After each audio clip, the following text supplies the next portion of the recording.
নানু ভাই, আজকে তুমি কি গল্প শুনতে চাও? আচ্ছা নানু, বিটিএস কি? বিটিএস? কি হলো নানু, চুপ হয়ে গেলে কেন? বলো না বিটিএস কি? বিটিএস নামটা খুব চেনা চেনা লাগছে, কিন্তু মনে করতে পারছি না। কে এই বিটিএস? কেন মনে পড়ছে না? নানু,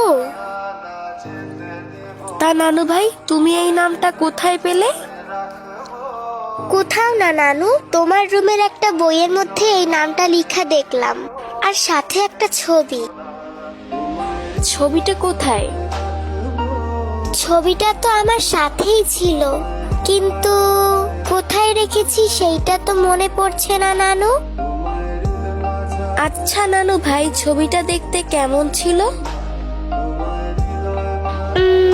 ছবিতে অনেকগুলো সুন্দর দেখতে ছেলে ছিল, আর মনে হয় 7টা ছেলে ছিল। 7টা ছেলে ছিল? চোখের সামনে কেমন যেন সবকিছু হালকা ভেসে উঠছে।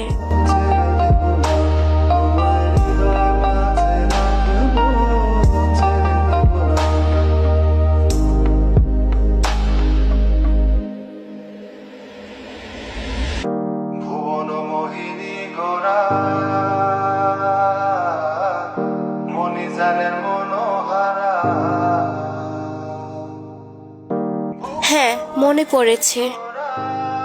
তাহলে বলো নানু, বিটিএস কি? বিটিএস হলো এমন একটা জিনিস যেখানে ছিল 7টা রাজা, আর তাদের ছিল কোটি কোটি প্রজাপতি। সেই কোটি কোটি প্রজাপতিগুলোর মধ্যে আমিও ছিলাম একজন। তাদেরকে নিয়ে আমরা কতই না স্বপ্ন দেখতাম, তাদেরকে আমরা আমাদের জীবনের থেকেও বেশি ভালোবাসতাম। তারপর? সেই 7 রাজার প্রজাপতিদেরকে আর্মি বলা হতো। আর্মিরা তাদেরকে ভালোবেসে জামাই বলে ডাকতো।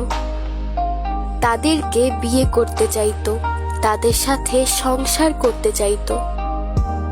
তারপর একদিন 7 রাজা তাদের কোটি কোটি প্রজাপতিদের মন ভেঙে চলে গেল। তারপর?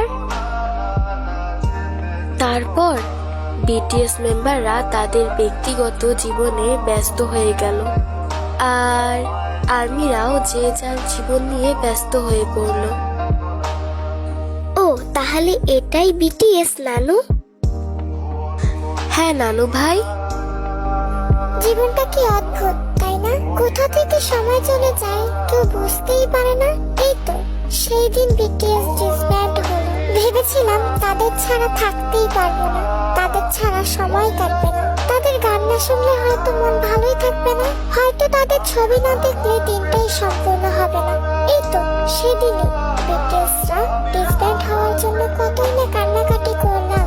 ভেবেছিলাম তাদের ছাড়া বাঁচতেই পারবো না, অথচ এই দেখো, এখন তাদের কথা আমার মনেই পড়ে না। তাদেরকে তো আমি ভুলে গিয়েছিলাম, মনেই ছিল না তারাও আমার এক সময়ের ভালোবাসা ছিল।